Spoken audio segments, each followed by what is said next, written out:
এখানে আপনার তেল আপনি ঢপে করে বলতেছেন, তারপরে যদি বলেন যে আপনি ওখানে কথা বলেন এখানে কথা বলেন, ওয়াই?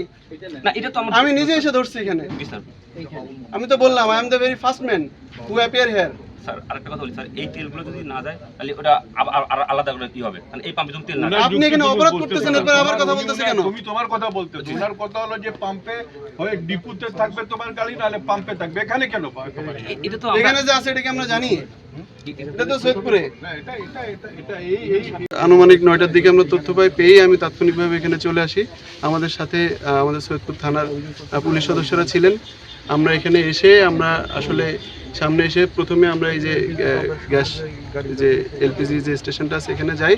পরবর্তীতে আমাদের পাশে এই জায়গাটা সন্দেহজনক মনে হয়, আমরা ভিতরে ঢুকে তখন আমরা দেখি যে এখানে এই যে গাড়িগুলো আছে যেগুলো আপনারা দেখতে পাচ্ছেন, এখানে একটা এই যে একটা এটা কি বলে, নোয়া গাড়ি একটা ছিল। এই নোয়া গাড়িটা ওরা বলতেছে যে আমরা রোগী আনা নেওয়া করি, কিন্তু পরবর্তীতে আমি গাড়িতে দেখলাম যে ওর ভিতরেও এই যে পেট্রোল বা ফুয়েল ট্রান্সফার করার জন্য ওখানে বেশ কিছু প্লাস্টিকের জার আছে। এছাড়াও এখানে আপনার একটা কাভার্ড ভ্যান দেখতে পাচ্ছেন। এই কাভার্ড ভ্যানটা বাইরে থেকে দেখলে কাভার্ড ভ্যান মনে হবে, ভিতরে এটা আসলে ফুয়েল ক্যারি করার একটা গাড়ি, যেটার ভিতরে ওখান থেকে অকটেন ছিল ওর ভিতরে। তো আমরা এখন পর্যন্ত এখানে আসলে কতটুকু যে অকটেন আছে, যেহেতু আমাদের এখন হাতে সরাসরি মেজার করার মতো উপায় নাই, আমরা গাড়িগুলোতে আমরা মানে করে ম্যানুয়াল পদ্ধতিতে আমরা দেখেছি গাড়িগুলোতে ফুয়েল আছে। তবে আমরা এখান থেকে আমরা এটা পেট্রোল পাম্পে, পার্শ্ববর্তী পেট্রোল পাম্পে নিব।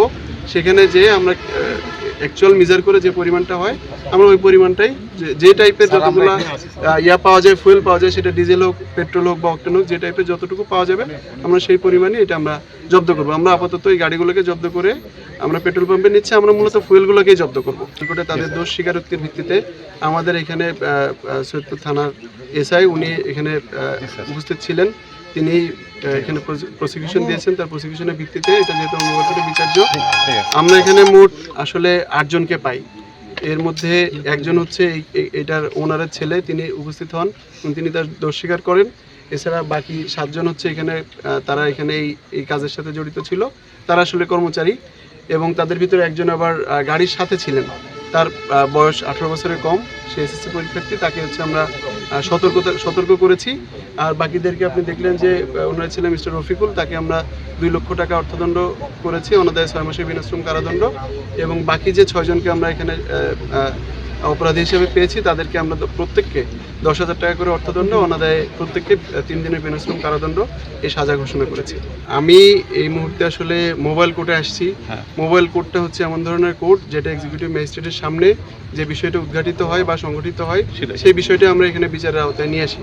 আপনি দেখছেন যে আমি একটু আগেই বললাম আমাদের বিজ্ঞ জেলা ম্যাজিস্ট্রেট স্যার এই বিষয়ে প্রচণ্ড রকম সতর্ক এবং আমাদেরকে সদা নির্দেশনা দিয়ে আসছেন।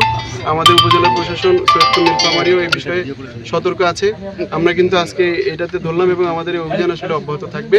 আমরা যখনই তথ্য পাবো আমরা তখনই ব্যবস্থা নিব। আমরা এসেই আসলে প্রথমে পাশে গিয়েছিলাম, তারপরে এখানে এসেছি। আমরা আসলে এখানে যা আছে আমরা সবগুলোই, যেহেতু আমরা এখান থেকে পেট্রোল পাম্পে নিয়ে সেখানে যে পরিমাপ করব, তো ওখানে আশা করি আমাদের সবগুলোই ওখানে চলে যাবে।